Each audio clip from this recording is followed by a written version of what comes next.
Мына жерде эхризон деген гүл да, эхризон. Өткенде осылай отростка әкеп суға салған болатын. Суда да, топырақта да тамырламады, қарайып бастады да, тоқтамай қарайды. Черная ножка деген осындай болады. Бір қарайса бітті, жоғары қарай қарайып кете береді. Мына жерден екі отростка жоғары жағынан алып қалуға тырыстым. Ол отросткаларды суға салып қойдым. Өте суда кішкене тыныш тұр, жапырақтарын тастап тұр, бірақ бір екеу. Негізі осындайда Максим қолданып жатушы еді, бірақ күн гүлдің жаңағы әлсіздігіне байланысты. Егер гүл әлсіз болса, мына Максимге де қарамай қарайып бастай береді. Черная ножка дейтін сол кейбір кезде гүлдер жоғарыдан бастап қарайып бастайды, кейбір кезде астынан бастап қарайып бастайды. Сондай кезде ештеңке сақтау мүмкін емес болып қалатын жағдай бар. Бар көмегіміз салып көреміз фитосфоринге, болмаса осындай жаңағы отростка жоғары жағынан сау жерінен алып қалуға тырысамыз. Міне эхризон тамырлады. Тамырын көрсетейін. Кішкентай ақ тамырлар тамырлады. Міне. Тамырлап бастады. Суға сап қоям. Суда тамырлатып жатырмын. Жаңағы шірген жерінен астен алып қалған жерім ғой. Ерезене әлі тұр тамырлап. Енді қойылды бұл.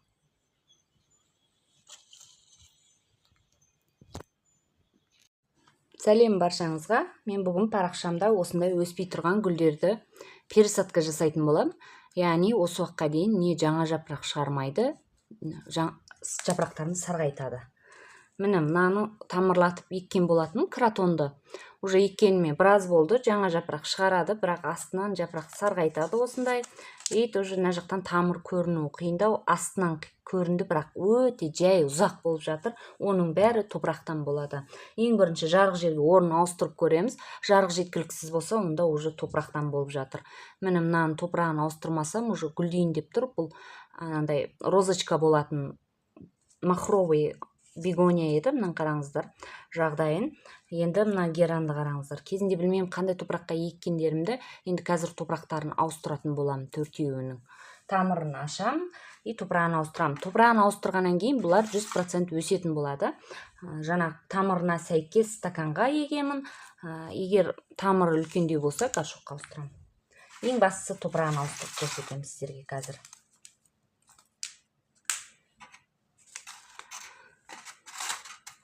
Алдында да білесіздер, парақшамда осындай бірнеше өспей тұрған гүлдер деп пересадка жасаған болатынмын. Барлығы жақсы өсіп жатыр, 100% өсті, ешқандай жаңағы гүл өліп қалған жоқ, қайта жағдайлар жақсарып, көз алдында жақсы өсіп жатыр. Ол жайлы да видео түсірем. Мына қараңыздар, мен өспейтін гүлдер осындай. Маған әлі күнге дейін сұрақ келеді. 2 жапырақпен, 4 жапырақпен өспей тұр деп. Жаңадан жапырақ шығару керек, нормально гүл мына сияқты жаңадан жапырақ шығару керек, тез өсу керек. Егерде жаңағы дұрыс өспей тұрса, уже стаканға тамырын ашып, осылай жасап алсаңыздар болады. Міне тамыры жақсы дамыған бақылайсыздар. Тамыр жақсы мынандай болып дамыған кезде уже горшокқа ауыстырсаңыздар болады.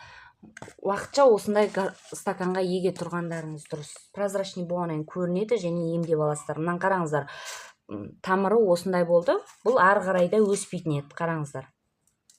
Уже шіріп тұра береді бұл. Жапырақ сарғайтып. Одан да бізге аман алып қалғанымыз дұрыс. Міне. Бұл гүлдер живой нәрсе болғаннан кейін, ол міндетті түрде ауырған гүл болады, немесе өспейтін гүл болады, немесе жапырақ сарғайтқан гүл болады. Ол пластмасс гүл емес қой, постоянно бір қалыпта тұра беретін. Сондықтан, егерде менікі сияқты осындай өспей тұрған гүлдеріңіз болса, топырағын ауыстырып алсаңыздар болады. Нормально гүл жаңа жапырақ ашу керек, гүлдейтін гүлдер гүлдеу керек. Мынада қараңыздар, қанша болды уже тұрғанына. Ең бірінші мен орнын ауыстырып көрем, жарық жерге, басқа жерге. Егер жарық суғаруын дұрыстап көрем. Егер дұрыс болмаса, значит уже топырақтан көрем. Көбіне гүлдердің өспеуі көп проценті жаңағы топырағына байланысты. Тамырын қараңыздар, кротондар жан жақтан стаканнан көрсетпейді, астынан көрсетеді. Қараңыздар. Осын кесіп суда тамырлатқан болатынмын. Енді қараңыздар, осы уақытқа дейін өсетін уақыт болды ғой. Қанша болды, күзден бері тұр деймін. Мына аштым. Қазір бұларды егетін боламын. Мына жерде геранды қараңыздар. Жапырақ сарғайтып жатыр, өліп қалмасын деп алып ауыстырып алуым керекпін. Мына қараңыздар. Биогумус или аула топырағын қосып еккенмін кезінде. Енді қазір алдында білесіздер, осындай өспей тұрған геранымды, сарғайып тұрған геранымды алып, топырағын ауыстырып, тамырлатып, суда қайтадан еккен болатынмын. Ол қазір жайнап жақсы өсіп тұр. Бірақ әлі гүлдеген жоқ, бірақ жақсы өсіп кетті. Қараңыздар. Мен енді қайтадан стаканға топырағын егейін десем, тамырлар мүлдем жоқ, қараңыздар. Тамыр дейтіндей. Сондықтан мына жерден ары қарай жоқ, мына жер уже шіріп тұрған сияқты. Қазір көреміз, болмаса мына жағынан үстінен отростка сау жерінен алып қалуға тырысамыз. Мына сабағын көрейік бірінші. Тірі болса шіріп кетіпті, қараңыздар, жаны жоқ. Мына қараңыздар, қурап кетіпті. Бәсе жапырақ сарғайта берді, уақытылы соны пересадка жасауға уақыт болмай кетті да. Мына қараңыздар, шірімеген жерлерінен, мына жақтарынан уже үшке бөліп, қазір отростка жасап, суда тамырлатып, аман алып қалатын боламын. Астына шірген уақытылы ашыппын. Ал енді бегония. Бұл бегония гүлдегісі кеп тұр, махровый, бірақ жаңағы жапырақ сарғайтып тұр. Топырақ, жақсы топыраққа еккен, бірақ білмеймін, что-то ұнатпай жатыр топырақты. Кейбір кездерде сондай болады. Менде тамыры жақсақ, түгел толық тазаламайым тамырын. Бұл вечно цветущий, постоянно гүлдеп тұрады. Мынаны енді кішкене стакан тар болып жатыр ма, тез шөлдеп қалып жатыр. Тамыр жақсы дамып кеткен. Қазір бұны горшокқа үлкейтемін, наоборот, кішірейтпеймін. Горшок кішкентай болса да өсуі қиындау. Кейде гүлдер сөйтіп тұрып қалады. Так, топырақ, универсальный топырақ. Астында топырақ құрамы деген жерден көрсеңіздер болады. Егерде толық көрем десеңіздер, не қосатынымда. Универсальный топыраққа агробальт араластырамын. Көк агробальт араластырамын. Сосын жаңағы перлит, вермикулит, кара, керамзит, уголь араластырамын. И диатомит араластырамын. Сиалит бар, болды. Осы топыраққа егетін боламын қазір. Бегонияны фитильный поливке егіп тастайын деп жатырмын. Себебі бегония тегі тез шөлдеп қалып жатыр. Қазіргі уақытта осындай фитильный горшокқа орналастыратын болам. Сіздер көрініп жатыр ма камера? Мына бір қатар етіп топырақ саламын. Енді гүлді орнатамын. Өзі тегі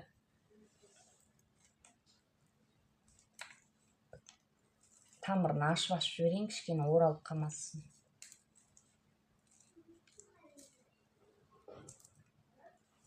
Міне. Бұл любой топырақта өсе береді. Бір жақсы жер аула топырағында да топырақ таңдамайды. Қайта қатты универсальный топырақты, жеңіл топырақты ұнатпай ма дедім, себебі тез шөлдеп қалып жатыр. Мен сондай топыраққа еккенмін алдында. Енді фитильный поливке егіп тастамасам, шөлдеп жапырақ тастап қойып жатыр. Қазір күн ыстық қой. Жаз ыстық болады. Енді ары қарай өсейді бұйыртса, қазір суғарып қоямын. Кратон.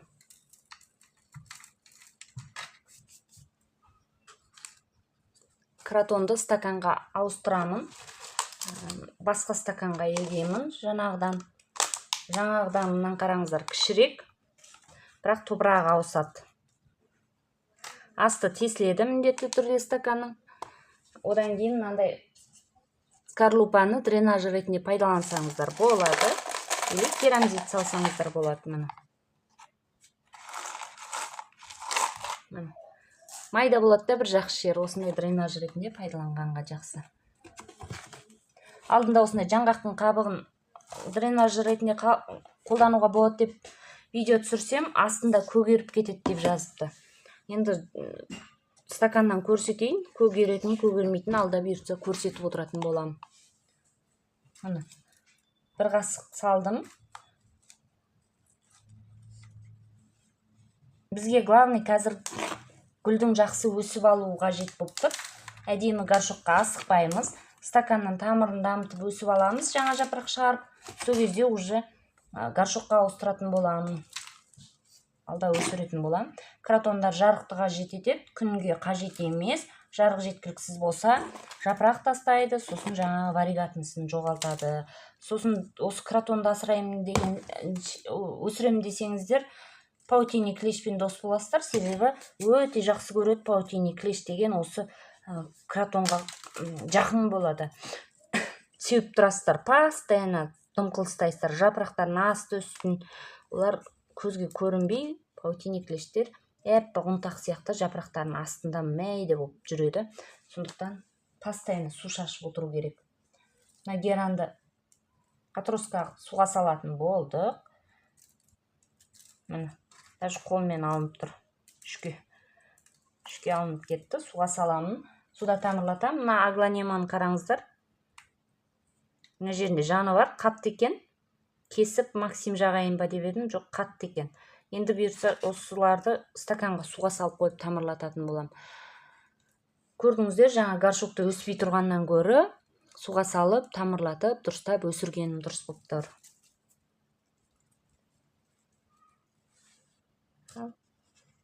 Басқа амал болмай тұр бізде. Қазір суғарып қоятын болам. Су кішкене құйып қоям.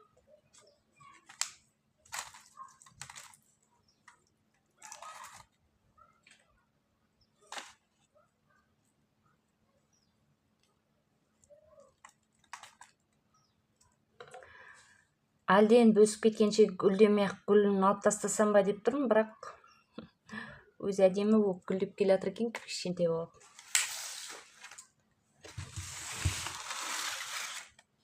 Өспейтін гүлдерді мен осылай жасаймын. Алда бұйырса жағдайын тағы көрсететін болам. Сосын алдыңғы гүлдерді, осындай өспейтін гүлдерді пересадка жасаған болатынмын.